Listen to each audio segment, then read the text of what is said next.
ओळख जर सांगायची झाली तर अशी कोणतीही आमची मैत्री नव्हती.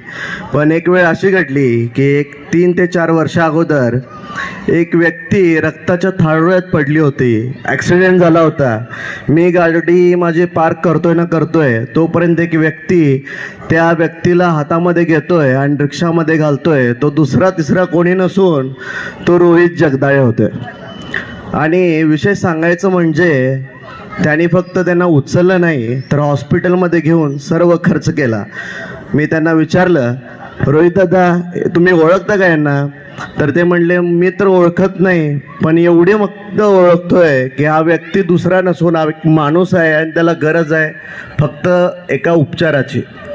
तर 2 तासाने तो व्यक्ती शुद्धीवर येतोय आणि त्या व्यक्तीनं विचारलं, मला मुलानं मला घेऊन आलं, तोपर्यंत माझी फॅमिली आलेली आहे आणि त्या मुलाला तुम्ही शोध घेता का? तर रोहित दादांना मी विचारलं, दादा तुम्ही थोडं या हॉस्पिटलमध्ये आपण बघूया. तर त्या व्यक्तीनं रोहित दादांचे पाय धरले आणि रोहित दादांना म्हटलं की दादा तुमचा मला चष्मा तेवढा देता का? रोहित दादांना विचारलं कशासाठी हवा आहे? तर त्या व्यक्तीनं तो चष्मा आपल्या जवळ घेतला. तो व्यक्ती कोल्हापूरचा होता. तो नाही आपल्या वार्डातला होता, नाही कोणत्या गोष्टीतला होता. त्या व्यक्तीनं तो चष्मा सांभाळून ठेवला. त्याने मला इतकंच म्हटलं, या चष्म्यातून नजर माझ्यावर पडली म्हणून आज मी जिवंत आहे. आणि तो चष्मा या रोहितदादांची आठवण म्हणून मी ठेवतोय. त्या व्यक्तीचं नाव होतं अमर लोंढे आणि तो व्यक्ती ॲडव्होकेट होता.